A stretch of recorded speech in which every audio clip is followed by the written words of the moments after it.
एमपीएससीच काय माहित नव्हती, PSI तर काहीच नव्हतं माहिती.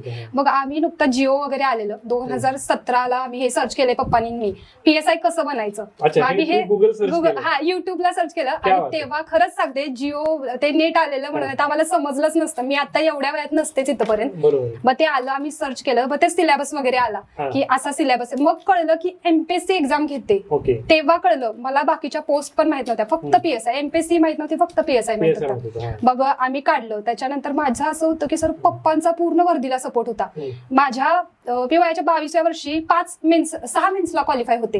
टॅक्स असिस्टंट, क्लर्क, STI सर्व, पण मी फॉर्म सुद्धा भरले नाहीये. क्या बात आहे, म्हणजे हे पॅशन लागते. पॅशन. मी कंटिन्यू 20, 21, 22 ला होते PSI ला, कंटिन्यू होते. कारण की ते माझं क्रेजच होतं खूप जास्त. व्हायचं PSIच व्हायचं. आणि माझे पप्पा जे मला नेहमी प्रेरणा द्यायचे की मिळवायची तू वर्दीतच छान दिसणार, असं त्याचं नेहमी मला एक मोटिवेशनच असायचं.